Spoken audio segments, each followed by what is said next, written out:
Ada salah satu tema, ya jika berbohong identik dengan kesalahan, apakah kamu setuju?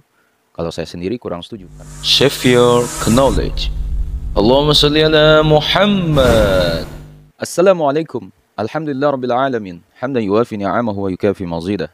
Allahumma salli ala Sayyidina Muhammadin salatan tuwassi'u biha alaina al-arzaq wa tuhassinu biha lana al-akhlaq wa ala alihi wa sahbihi wa sallim. Rabbi auzini an ashkura ni'mataka allati an'amta alayya wa ala walidayya wa na'mala salihan tardahu wa dakhilni birahmatika fi ibadika salihin. Ashabiku semua.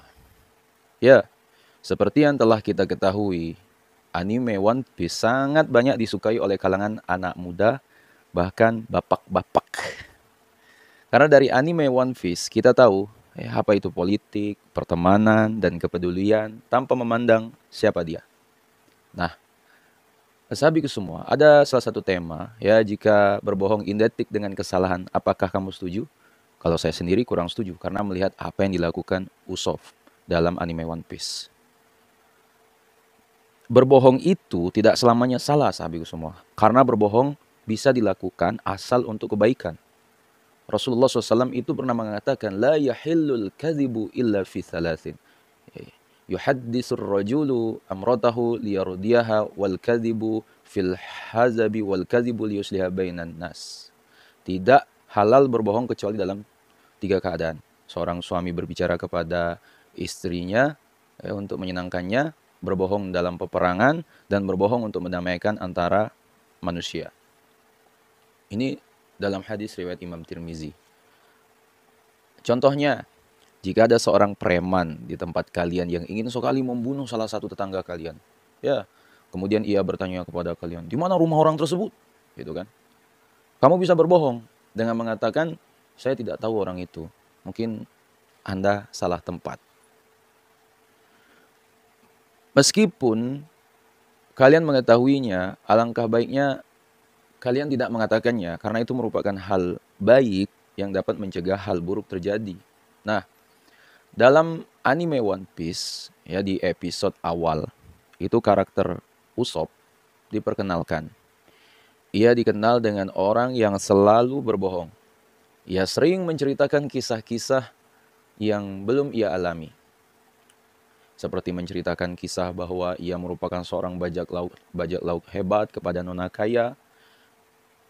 Ya, penduduk desa pun tidak ada yang mempercayai perkataannya. Singkat cerita, ada seorang bajak laut yang bernama Kapten Kuro yang memerintah anak buahnya untuk menyerang desa tempat tinggal Usopp. Kapten Kuro merupakan seorang pelayan nona kaya yang berpura-pura baik kepadanya dan desa.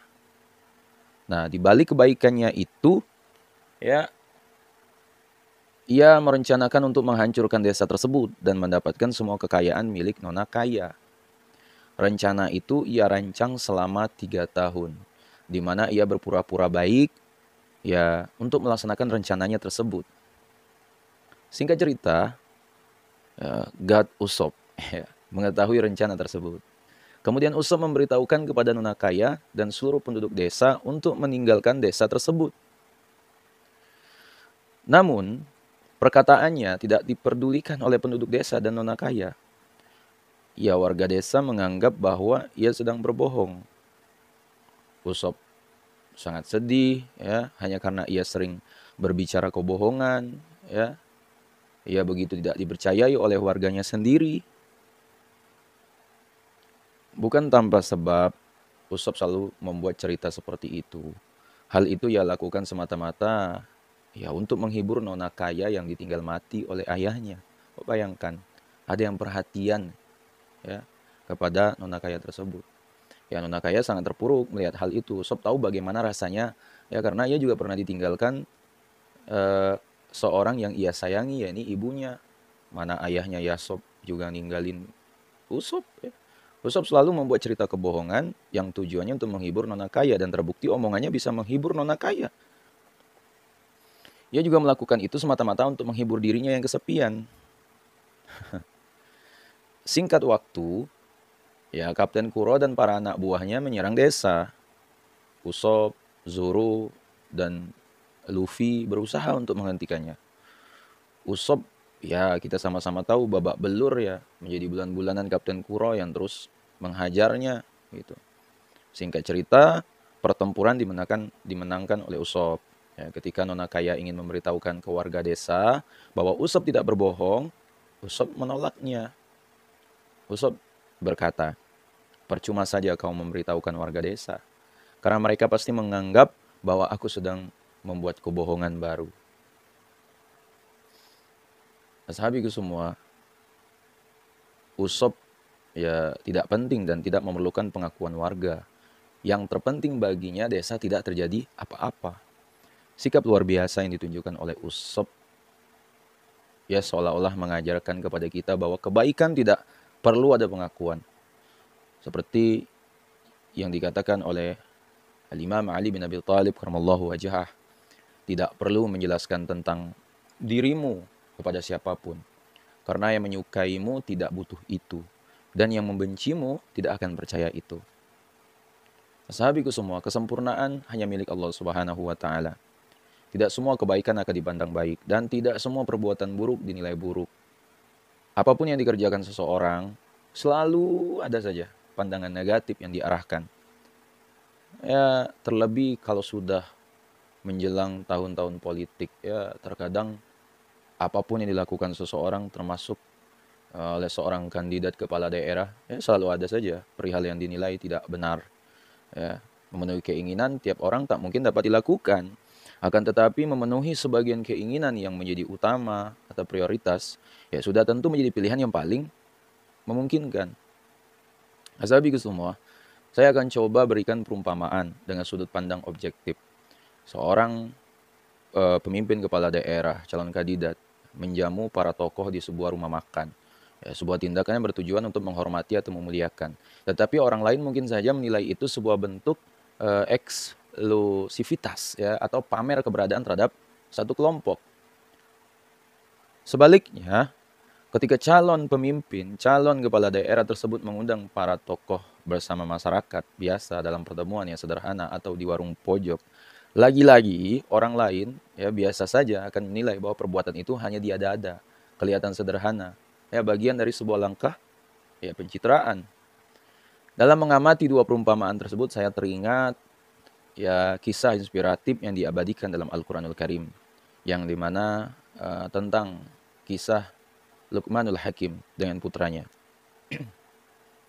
Luqmanul Hakim adalah salah satu nama hamba Allah yang disebut dalam Al-Qur'an. Tepatnya surah Luqman itu ayat 12 sampai 19. Luqmanul Hakim namanya mendunia ya karena nasihat-nasihatnya kepada anaknya. Sebagaimana dalam Al-Qur'an dikatakan Allah Subhanahu wa taala, dan sesungguhnya telah kami berikan nikmat kepada Luqman. Dalam sebuah kesempatan, itu saat Luqman mengajari putranya dengan kehidupan nyata di tengah-tengah masyarakat, itu, wahai putraku, datangkan seekor keledai kepadaku dan mari kita buktikan. Ya, sahabatku semua, Luqman bermaksud mengajak putranya jalan-jalan di tengah masyarakat untuk membuktikan bahwa membuat semua orang legowo, membuat semua orang senang, ya itu sangatlah sulit. Ya, bahkan bisa dibilang sama sekali tidak mungkin terjadi. Apapun yang diperbuat oleh seseorang akan selalu ada yang mempermasalahkan. Ya. Selalu saja ada yang tidak setuju. Nah, kemudian perjalanan mereka segera dimulai. Luqmanul Hakim menaiki keledai dan menyuruh putranya berjalan menuntun keledai. Nah, sekelompok orang yang menangkap pemandangan yang menurut mereka aneh tersebut segera berkomentar, mencaci.